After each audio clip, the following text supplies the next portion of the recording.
Hi everyone, welcome to our webinar for California Latinas Presente, a week of political action, CLRJ's Advocacy Week. I am Mayra, I'm the Senior Policy Manager here at California Latinas for Reproductive Justice. Hi, I'm Anna Michelle McSorley, and I'm an Advocacy Fellow here at CLRJ. And I'm going to be your co-presenter for today's webinar. So to start, we want to go over a brief overview of what it is that we'll be discussing today. And so some of you out there listening to this video may have interacted with CLRJ before, may be familiar with RJ, you may be completely new to this entire process. So we want to go over what the Reproductive Justice Framework is, who we are here at California Latinas for Reproductive Justice, what the event that we're coordinating is, what is California Latinas Presente, what it involves, the history of how this came to be, what the schedule of events will be for the day, and then I'll transition over to Mayra, who will go over the tips for conducting legislative visits, the California legislative process and what that looks like, as well as addressing the different policies and issues that we'll be discussing at the state and federal level when we engage in legislative visits. And then there are some other closing points that we want to make towards the end of the webinar and make sure that you take away some key components for this entire video training. So to begin with, we have the Reproductive Justice Framework, and we felt that this quote was really great in getting the gist of what it is. So the right to maintain personal bodily autonomy, have children, not have children, and parent the children we have in safe and sustainable communities. And so as you continue to engage with CLRJ or you hear the term reproductive justice, you might hear us highlight these as the three key tenets of RJ and have some continuous interaction with what this definition is, and it will unfold for you over time, but just know that this is a quick introduction into what reproductive justice is. And so we have these really great graphics that we were able to pull that also highlight how reproductive justice comes into play in many different components of our lives. So it's a really intersectional issue. It's not just focused on one specific thing. So reproductive justice can also come into play with domestic violence, which is actually really fitting because one of the policies, one of the bills that we'll be supporting has to do with domestic violence protections. And then it also can come into play in the LGBTQ community and some of the issues that take place within that movement, and they intersect with reproductive justice. Now, we really wanted to bring up a quote by Dorothy Roberts, who's a professor, a researcher, a big figurehead. I really can't say enough about how important she has been in the reproductive justice world, in the theory of reproductive justice. But this quote is also meant to highlight how this isn't just an issue at the individual level. Reproductive justice does address larger systemic barriers, larger societal issues, and so reproduction is not just a matter of individual choice. Reproductive health policy affects the status of entire groups. It reflects which people are valued in our society, who is deemed worthy to bear children, and capable of making decisions for themselves. Reproductive decisions are made within a social context, including inequalities of wealth and power. And so there's a lot to unpack there. There's a lot to navigate. If you want to pause the video and think about it, if you want to think about it and mull it over in the future, I can't blame you. There's a lot there, but it gives you the context of how this is more than just an individual issue. It really is a larger systemic social issue. And so honoring our movement's values, we want to highlight that when you think reproductive justice, many people think abortion or they think access to reproductive health, but it's so much more than that. And I really want to take the time to elevate how this is a term, a theory, a movement that was brought about by women of color who felt that there was a need to address the issues that were unique to communities of color when thinking about having children, not having children, building a family, supporting that family, and wanting to raise the visibility of reproductive health concerns in that community and what it looked like for them. And so this is Black women, Latina women, and so it prioritizes that women of color may experience issues that are different than other communities, than white women, for example, because their experiences in their world and in their lives may be different. Now, California Latinas for Reproductive Justice, if you're wondering who we are, you've already registered for something with us, so hopefully you have somewhat of an idea. But we are the only Latina-led and based reproductive justice organization in California, and we've been around for quite some time, 12, going on 13 years. We've been around since 2005, and we really seek to get the Latina community more involved and aware of the policy process and of what's happening within that context. And so some of the strategies for us to do that are policy advocacy. So this week of action event falls right into that. Research, community-based research, community education, and communications, and really sending out messages and starting a conversation about how Latinas are talked about, how Latinas are presented, and what shifts may or may not need to take place within that context. And that's also something that we seek to address through communication. And our work across all the things that we do and all the strategies that we implement is really intended to be community informed, because we care about your voices and we want to elevate your voices and have all the work that we do here be informed by the needs of the community and the needs of Latinas. And we really want to encourage Latinas to embrace the idea that we must take up space. And we can be vocal about our political views and about what we believe. And all of us are at different spectrums of that. I myself sometimes feel challenged to push myself to that level and really be firm in my beliefs and outspoken. And that can have a whole lot to do with what we've been told and how we've been socialized. But we really do want to encourage Latinas, Latinos, Latinx to take up space and have their voices be heard by engaging in the policy process. Now, why does CLRJ do what it does, and why do we focus on Latinas, and why in California? And so to get an idea of that, I think that there are some really powerful statistics that we can share with you today for you to understand what's happening within our current climate here in California for the Latina community. So Latinas make about 43.6 cents for every dollar a white man makes, leaving a wage gap of 56.4 cents. That's 56.4 cents of a gap.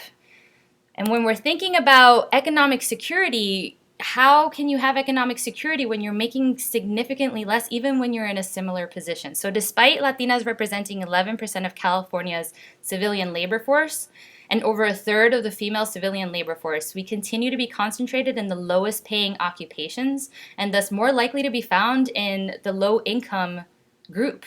And so what does that mean for us choosing to have children, to not have children, to support a family? How can we really feel secure in our ability to do so when this is the state of our compensation?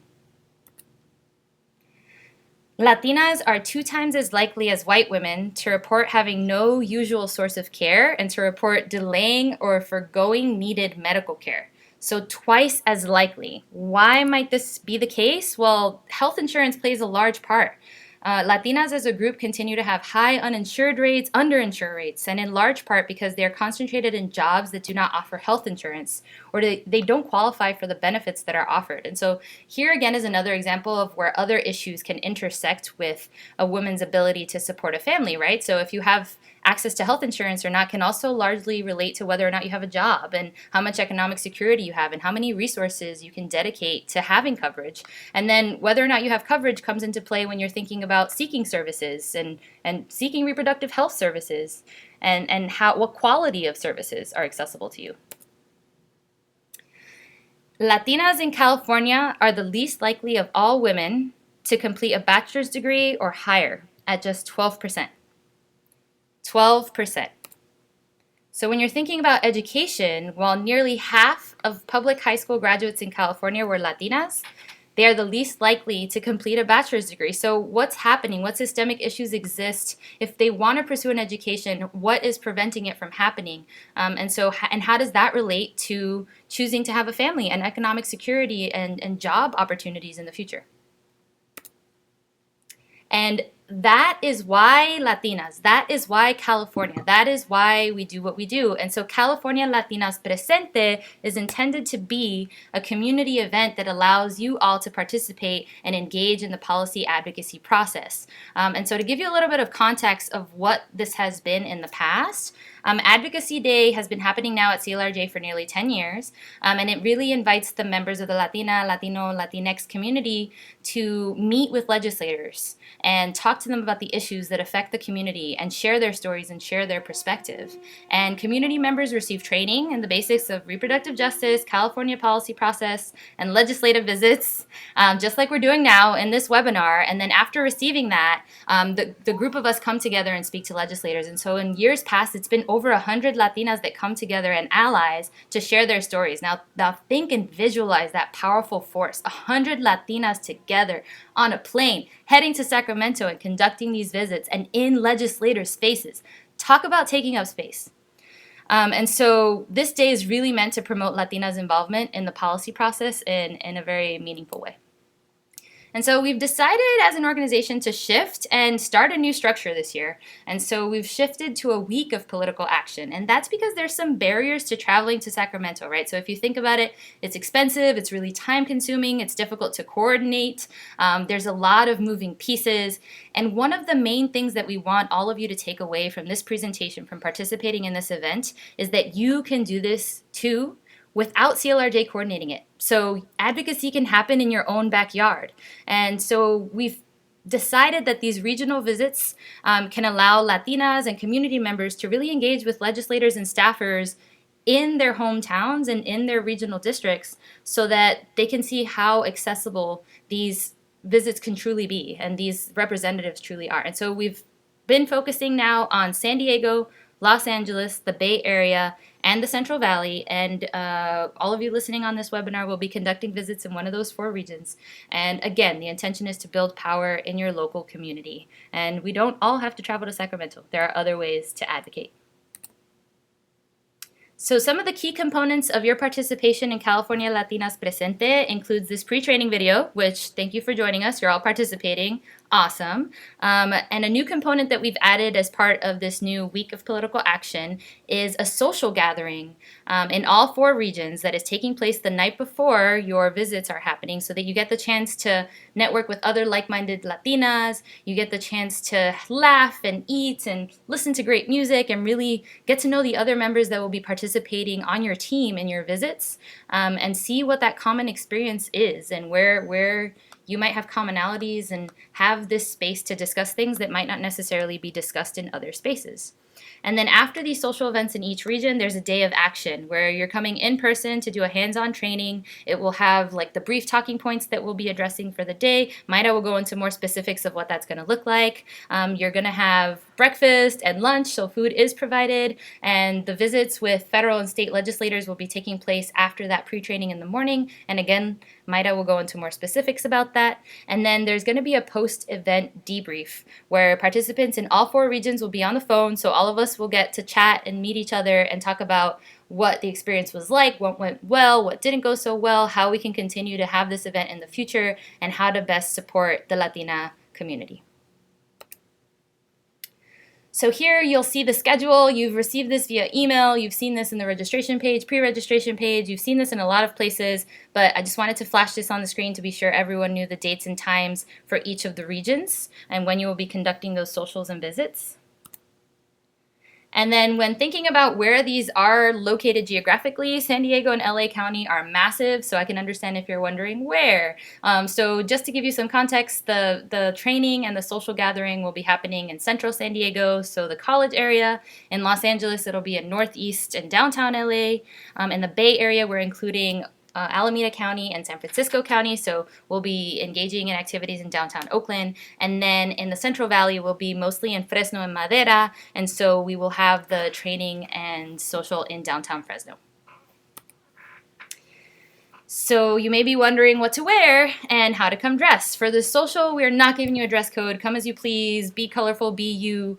We love you and accept you as you are. For the actual visits, we are recommending that a light professional dress. So I'm sure that you can find something in your closet and put it together and have it be professional. No need to go out and buy a whole new outfit. And I cannot stress enough how important it is to bring comfy shoes. Yes, heels look cute, but they're not very practical. So be sure to wear shoes that you can walk around in and transport from place to place and visit to visit.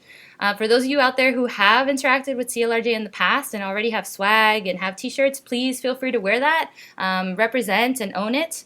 And then another key component of what's happening is a lot of networking. And so that's taking place at the social event for Latina to Latina, also happening with staffers, with representatives. And so we do want to remind you to bring business cards because there'll be a lot of exchange of contact information. And last but not least, bring your energy, bring your spirit, bring your essence, bring all of that wonderfulness that is you to this event, so that we can all meet you and greet you and the legislators get to know and hear your stories. And with that, I'd like to turn it over to Maida, and she's going to discuss some of the policy platform and the specifics of the legislative visits. Awesome. Thank you, Ana Michelle. Thank you for all your energy. And we're going to be talking about policy and hopefully I make it sexy for you. So, at CLRJ, we like to say that you are the experts. You are the experts of your own story, of your own identity, of your own community. And so really making sure that we're bringing our storytelling experiences to these spaces during the legislative visits. Also, you're a chingona. You bring that fierce, unapologetic energy in every space you enter, and this includes legislative offices as well. So you are the experts on your community and what your community needs, what type of resources you need. And we like to say that community is defined as however you define it. It could be where you live, your region, what kind of roles you play in your life. So if you're a tia, if you're a mom, just any way that you define you, that is your definition, and that's how you look at community. And you know that you know the experience of yourself, and you bringing those storytelling experiences to these legislative visits is key here. So you may be wondering, what is an in-district legislative visit? If you haven't ever been on a legislative visit to begin with, awesome. Welcome to the policy world. We're excited to have you. And if you have, that's great. And I think that's awesome that you bring in that experience as well. And so for folks that don't know, legislators have offices both in Sacramento, and they have offices in their in-district office, which is essentially the community that voted them in office, their constituents, and the community that they represent. And we are actually going to be engaging in this new type of process where we are going to be talking about state policy and federal issues within our local context, which is the in-district offices, which is a really exciting opportunity to really connect all those dots, right? And so we know that visiting our legislators in district really helps create that pathway of communication, of relationship building, so that they know that we're looking at them, we're holding them accountable, or watching what they do in Sacramento, and making sure that they have our community's needs in mind when they're making those critical votes in Sacramento. And anyone can actually go and visit their representatives' offices in district. So we are doing our best to get each of you 1 to 2 visits with your state or congressional representatives. So like I mentioned, we're going to be meeting with our state representatives, but we're also going to be talking about federal issues as well. So some of you will have the opportunity to talk to your congressional representatives as well. You will be divided into groups based off your general region, off the home address that you gave Ana Michelle when you submitted your registration form.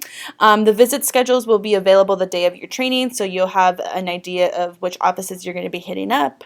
And then we're also going to be trying our best to accommodate time for travel, because this is a really new and exciting framework and process that we're doing when it comes to the in-district visits and the state and federal landscape. And so we're really going to make sure that we allow you enough time to get to each visit. So just some general tips for your visits and suggestions. We encourage everyone to be a team player and just really owning up that space and role that you're comfortable with when it comes to divvying up and being in your groups. We like to say, use the acronym KISS, keep it simple. It's awesome to have all the talking points in mind, but just making sure that you're keeping it simple and you're keeping it concise is always the best way to go. Make sure that you're on time. So we encourage folks to be at least 5 to 10 minutes earlier before each visit. Make sure you're clear and loud and don't mumble. I often struggle with this sometimes, so making sure that we're owning that voice, right, and owning our strength in that as well. And we say know what you don't know, and so if you encounter a question from a staffer that you may not know the answer to, if your team lead doesn't know the answer to, it's quite all right. Do not lie. Don't make anything up. Just let them know that you will get back to them later and that someone from the CLRJ staff will get back to them with that information. We encourage you to tell these legislative offices that you're a resource to them, and if they want to circle back with you on any type of materials that they may need later, please do so, but let them know. And we don't expect you to know everything. Like, I'm gonna be going into some of these bills in a little bit, and it's a lot. I'm not gonna lie, it's a lot, but it's nothing that you all can't handle. And with that, we don't expect you to know every single detail of each bill, each talking point. We don't expect that at all. But if you're gravitating towards one bill, one issue in particular, own up to it and own that, right? And own those talking points and making sure that you're okay and comfortable with what you're talking about in these visits. And lastly, this is a really important one. Just make sure you do your research beforehand. We're going to be talking about the bills. We're going to send you a lot of talking points and fact sheets. And this is all to supplement what you know, what you don't know. And we really encourage you to read those before coming to your actual morning training. So preparing for a legislative visit, each group will actually have a team lead that's led by either a CLRJ staff, either a CLRJ ally or supporter, or a person that's kind of well-versed in doing legislative visits. So you'll have a point person for that. And we're going to encourage, that person is going to also help you figure out roles and divvy up tasks and responsibilities within each group. But make sure you go through your talking points again, your fact sheets, and your leave behind materials. And from there, in your group, you will decide who's going to introduce the group, who will start the conversation, who will make each point about each bill, and who will make the ask. So each bill and each issue will have an ask component to it. And so these are some roles that you can play during these legislative visits. And like I mentioned, you're not expected to be an absolute expert on each bill, but you are expected to be prepared and know what you're talking about, and just really making sure that you feel comfortable in what you're saying. So I briefly wanted to go over the California legislative process. Since we're going to be talking about some California bills, we should know, right, where some of these bills have gone through in terms of the California process. And the California legislative process mirrors a lot of how federal bills come to be in their process. So usually the first step is a bill text is written, right? There's a policy bill, an issue that gets written because that's something that they want to address, right? And then it gets introduced on the floor. And so what happens when a bill gets introduced is that it's being read. And so once it's read, they figure out what policy committees to allocate the bill to. So for instance, if there's a bill around health, it's most likely going to be referred to the policy health committee because it's dealing with health issues. Sometimes bills are referred to only one committee, sometimes they're referred to two committees, but they're always every single bill always goes through an appropriations committee, which deals with money. And so once it's gone through its committee hearing, a bill then goes to the floor, which is a step in the process where the bill gets talked about on the floor and all legislators have to vote on it. That's whatever house it's in, right? And so in California, we have two houses. We have the Assembly and we have the Senate. And so say, for instance, this healthcare bill that I talked about, it's an Assembly bill, right? And so when it comes to the floor action, it'll be voted on by all Assembly members on the floor. And if it gets passed, then it'll go into the Senate side of things, and it'll mirror the same process like it happened in the Assembly. So it'll go through the Senate Health Committee, it'll probably go through a Senate Appropriations Committee, and then it'll get voted on the Senate floor by all the senators. And if there's discrepancies or there's differences between the version that the Assembly passed and the version that the Senate passed, then it'll go back to the original House for what they call concurrence. And so making sure that the bill, there's like one version of the bill at the end of the day that then goes to the governor if all agreed upon. And so when it gets to the governor can do either three things. So Animisha, I'm going to ask for your help here. What 3 things can the governor do? He can veto it. And so what does that mean? Means he says no to the bill. Wah. He can sign it. Yay! Which means he says yes to the bill. Awesome. And he can also choose to do nothing. And why would a governor want to do nothing? So there can be several reasons, but one of them being that he or she doesn't want to stand firmly behind whatever topic is being addressed within the bill for political reasons, or whatever other reasons might be happening at that time. Yes, and so out of these 3 steps, two of the action components result in a passage of the law, so it becomes law, and one of them, obviously the veto, it fails and it doesn't become law. And so this is just a really rough overview of what the California legislative process entails. And for folks, for all of you right now, because of where we're at in the legislative process and calendar, most of these bills have already gone through their first house. So, for instance, if it's an assembly bill, it's now in the Senate side, and if it's in a Senate bill, it's now in the assembly side. So, just so you know where things are at, and so that's kind of where we play an important role in this process.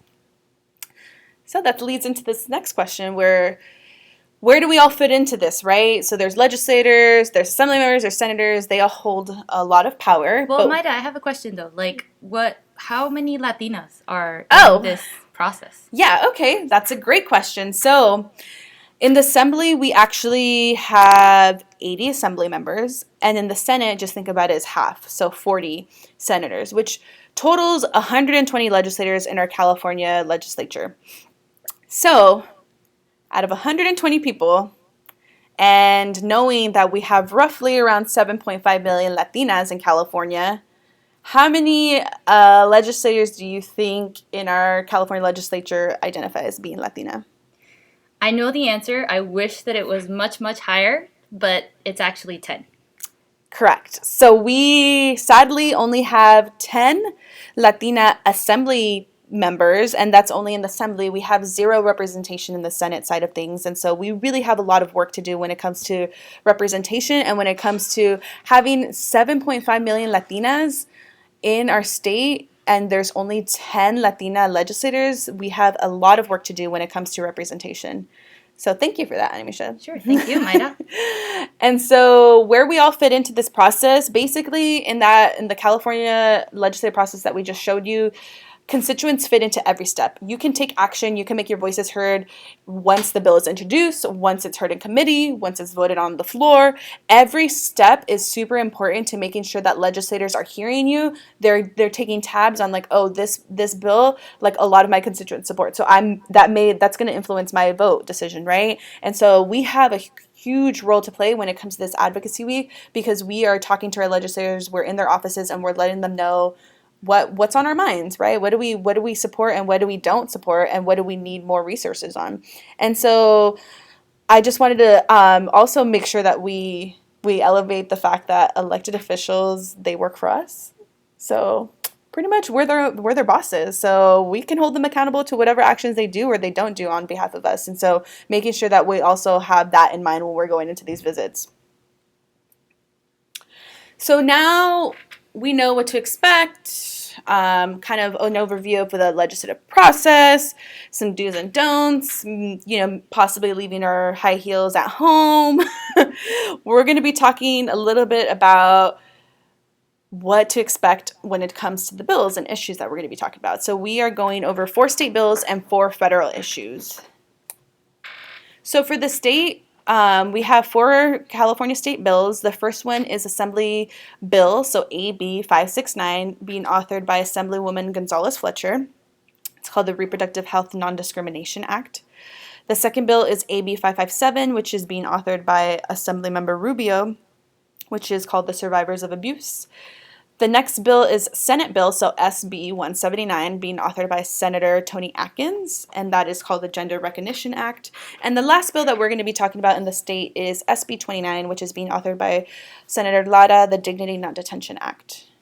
That's awesome. I had no idea what AB and SB meant until you explained it. Thank you. You're welcome. So the first bill is the Reproductive Health Non-Discrimination Act. And so this bill is essentially trying to continue to protect employees who work in California from workplace discrimination based on their personal reproductive health care decisions. So, for example, it would prohibit an employer from firing an employee for using in vitro fertilization or birth control, or if they found out their employee had an abortion. All of this right now. Currently in California, there have been cases where some women have actually faced some harsh retribution because of their personal private reproductive health decisions. And once their employer found out, they were fired. And so this bill is essentially trying to increase labor protections for all workers. So like I mentioned, this bill helps protect people's private reproductive decision making without compromising their economic security.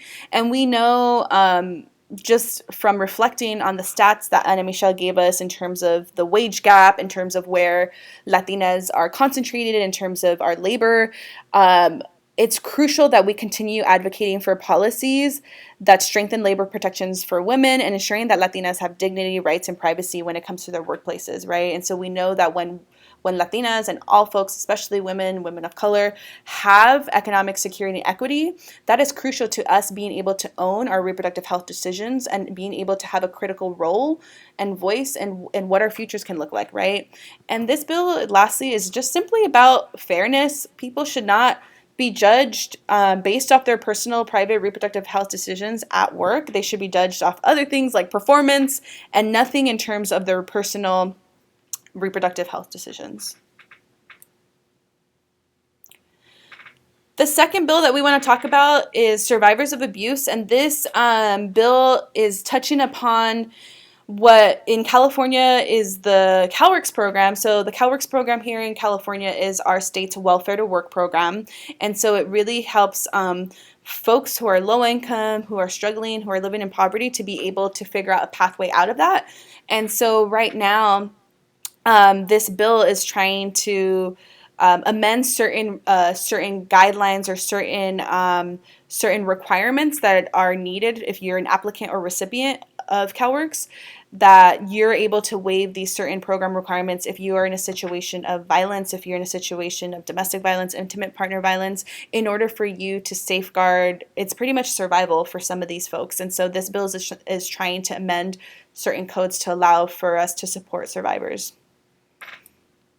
And so this bill is essentially trying to allow for continuity of information and care when it comes to offering certain waivers. So right now in California, we have this thing called the Family Violence Option Waiver, and people that are on CalWORKs are able to apply to this waiver if they are in a situation of violence while being on CalWORKs. And this issue has come up because counties vary from county to county, and they haven't been able to streamline the information that they're giving to survivors. So oftentimes, one county will say to a survivor, you need this document or you need a restraining order before you're able to qualify for this waiver, and certain counties are not saying that. And so basically this bill is trying to make sure that we're streamlining the information that we're giving survivors, especially applicants to this program.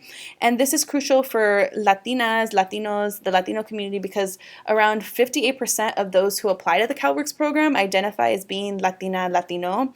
And we know from an new online assessment of the CalWORKs program, we know that actually 58% of them have experienced domestic abuse in these programs. And so we know that with the high rate of domestic violence and the high rate of Latinas applying to be on the CalWORKs program, we know that the accommodations are crucial and needed for survivors in the program to not be optional, but to be the standard. And so this bill is essentially trying to do that and to make sure that people have the referrals to seek services to escape abuse and to overcome the often long-lasting harm caused by abuse. So the next bill that we want to talk about is Senate Bill 179, and that is called the Gender Recognition Act. And so basically this bill is trying to enable more transgender, intersex, and non-binary people to obtain state-issued identity documents that accurately reflect their gender. And what we're trying to do with this bill, like that, yay, is that we know that for reproductive justice, one of our longstanding values is to make sure that all people have the right to exercise their bodily autonomy, and this is particularly true for those whose gender is marginalized, like trans and gender nonconforming folks, non-binary folks, and really understanding that is when folks are not able to have identity documents that represent their true identity, or not having their identity be recognized by state documents or just by society, that is a violation of our core dignity. And we know that this is a form of gender oppression. And so by having this bill remove erroneous and terrible unnecessary barriers for people to get their gender changed on state issued identity documents, this is a crucial way in making sure that they don't face as much significant hardships that they have been. And so I would just want to elevate that. In a recent survey done, around 25,000 transgender people, around 1/3 of the respondents of the 25,000 people have showed an ID with a name of gender that did not match their gender presentation, and they were verbally harassed, denied benefits or services, and asked to leave or assaulted. So this is a huge issue when it comes to having gender identity markers. Basically having identity markers that really represent who you are, right? And it's about having access to these services. And so it's also about respecting and supporting the beauty and gender diversity of our communities. So the last California state bill we want to talk about is the Dignity Not Detention Act. And so this bill is trying to prevent private corporations from contracting to build new prisons and prevent the renewal of contracts for certain existing private prisons. So basically, for folks that don't know, there's like a huge industry that's really capitalizing on bodies being in detention centers, and there's quotas that these detention centers have to meet. And so this bill came about because it was a direct response to the mental and physical effects suffered by people who have been incarcerated in these inhumane conditions from private companies. And also, we know that this bill is trying to really resist the ongoing and violent xenophobic administration that we currently see, that often benefits large corporations at the expense of our communities. And so some of these inhumane conditions include physical and sexual abuse, poor access to healthcare, no access to legal counsel, and overuse of solitary confinement. And in particular, LGBT detainees have reported discrimination, harassment, and abuse due to their sexual orientation. In many of these instances, even the Department of Homeland Security has found these deaths were preventable, but tragically, the incidents often go unaddressed and victims have no recourse. So this bill is trying to get at that aspect of private detention centers. So now that we finished talking about our state bills and all the awesomeness that we're going to be advocating for with our state representatives, we also are going to be meeting with some of our congressional reps. And in California, our two senators here are Senator Feinstein and Senator Harris, and some of you all will actually be having visits with their office and their staff, which is exciting. But a lot of you will also be having visits with your congressional representatives from the House of Representatives. So the four things that we're going to be touching upon during these visits are talking about the important need of having and maintaining the ACA, which is also known as Obamacare, funding for teen pregnancy prevention programs, Title X funding and programs, and the Women's Health Protection Act. So the first thing that we wanted to talk about, and we know that you all have been hearing, whether it's on TV, radio, online, we know that there's been an ongoing effort to eliminate, to repeal the Affordable Care Act, but we also know that this is a roller coaster that may or may not end anytime soon, and so we must continue to be advocating for the ACA and Obamacare because it is a step in making sure that we're addressing the healthcare needs of our communities. And so we just wanted to paint the picture and landscape of how the ACA has impacted folks in California. So right now, we have over 5 million Californians have insurance as a result of the ACA. This is roughly a quarter of all Americans covered under the new law. And because California receives federal matching funds for our healthcare, we know that a lot could be at risk if we lose those federal funds, including funds for family planning, which is roughly around $260 million that annually goes to fund basic healthcare and family planning services in California, such as the services that some of you have in the past may have received at Planned Parenthood affiliates, because we know the important role that they play in providing basic health services. In California just alone, they provide services for up to 850,000 low-income Californians a year. And so we know that cuts and targeting of Planned Parenthood programs would have a huge devastation on our communities, especially communities in rural areas of the state. And in particular, we wanted to elevate how the ACA has impacted Latinas. And so just reflecting again on the state of Latinas and what Ana Michelle had mentioned in terms of our insurance rates as being Latinas, whether it's we have no insurance, whether it's underinsured, we know the important role that the ACA has played for Latinas. Particular, like out of 14 million low-income Californians who were able to get healthcare access through Medi-Cal through the expansion of the ACA, approximately 600,000 Latinas were able to gain coverage through this process. And so we know that's important, and we know that when Latinas have healthcare, it's crucial to their ability to not only live but also be able to live healthily with their families.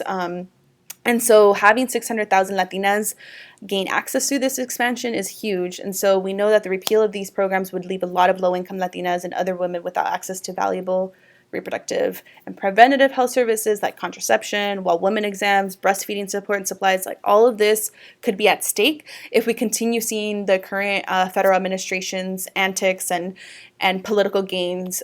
Basically, they're putting all of our health and lives at risk right now. So the next thing we wanted to talk about was the Teen Pregnancy Prevention Programs, also known as TPPP.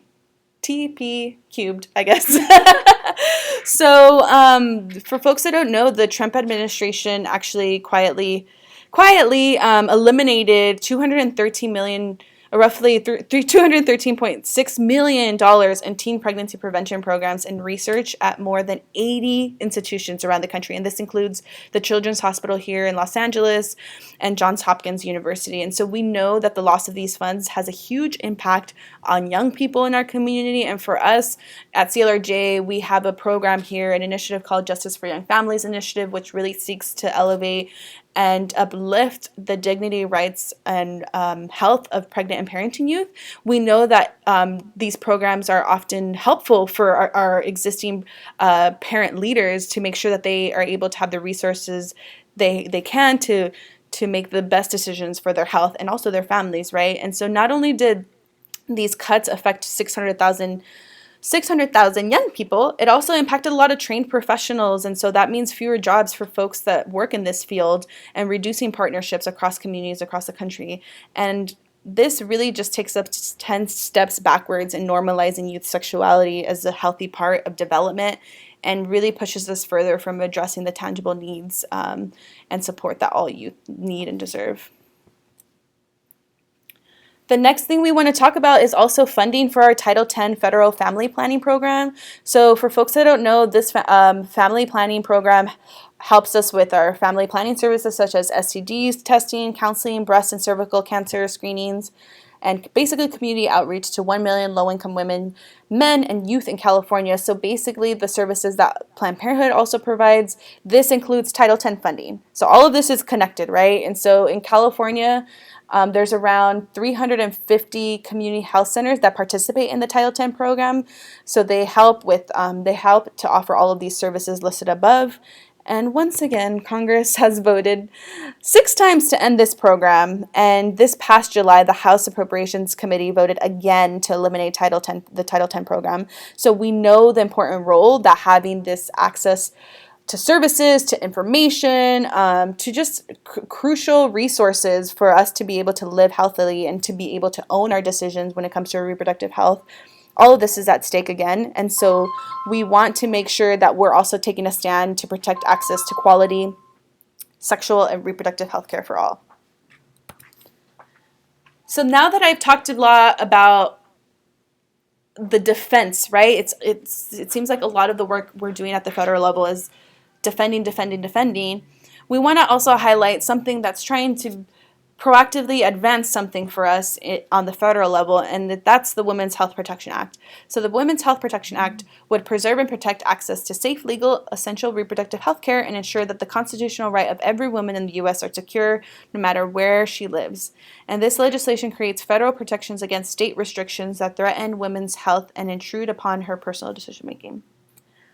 So for folks that don't know, and in California, we often don't have to deal with these things called targeted regulation of abortion providers, also known as trap laws. But trap laws exist across the country in different states, and they could range from like forcing folks who want to get an abortion to get a sonogram beforehand, or forcing folks to go to certain specific clinics that are farther away from their designated health clinic. All of these are known as trap laws. And we know that in California, we may not have those in the books right now, but we know that barriers still exist for our community members, right? And so just in California, more than half of the counties in California do not have an accessible abortion provider. So we wanted to elevate the accessible because there could be an abortion provider that exists, but is it accessible to you? Is it there? It could be 50 miles away. There could be no public transportation to get you there. You can't possibly arrange childcare. There's so many layers to when we're talking about accessible. And a lot of folks get tripped out about this because they're like, wait, we're in California. Like, we're kind of like the beacon of hope in this country. And I want to push back on that narrative just a little bit and understanding that, yes, we are pushing proactive policies like we just talked about in all the state policies that we just mentioned. But we also face a lot of barriers when it comes to access to care, quality access to care, culturally relevant, culturally informed access to care. All of those things play into what we're talking about accessible abortion provider and accessible providers just in general. And we know that the communities that we work with, especially the Latina community, we face that as well too. And so we just wanted to make sure that we're elevating that. And just making sure that we're fighting for policies that make sure that there's no, like, regardless of where you live, whether it's in California and across the country, that we all have accessible and equitable access to abortion care without delay or further stigma and cost. And so we are just really happy that we could just support a policy that's really proactive in this way on a federal level, and we're happy that we're able to offer that to you. So we went through a lot of stats with the state of Latinas and some of these bills, but we want to make sure and encourage you not to really focus. The stats are good. It's good to use stats to a certain extent, but they're not the main course. And the main course is you being in the room, telling your story, telling your experience and why these particular issues, bills matter to you and matter to your community. Because at the end of the day, that's what the legislator, that's what the staffer is gonna hold on to at the end. It's not going to be the stats. It's going to be you as a person being present and telling your story in these visits. You mean my story can matter more than the numbers? 100%. I guarantee it, Anna Michelle. That's You're going to awesome. see it. You're going to see it. So we wanted to quickly go over, we're going to follow up with the digital advocacy way, but basically we wanted to offer just multiple ways that you can be involved. But the first thing we want you to do is visit our event Facebook page and comment why you're attending this advocacy week. And also tag us. We got our hashtag, y'all. We have it down. Use it, blast it on all your social media profiles, take a selfie picture, post it on your Instagram, and tag us on why you're going to be participating in our week of action and why you're supporting reproductive justice policy. I'm going to end it there, and I want to thank you all for joining us and listening into what our week is going to look like. We are so excited to have you be participants and to meet you on August 7th. Yeah. We're looking forward to meeting you. If anybody has any practical questions, any need for support, we're here. I'm here as a resource. I'm Anna Michelle. There's my phone number. There's my email. And we really, truly look forward to meeting you in person and really feeling that Latina power. Let's take up space. Let's take it up.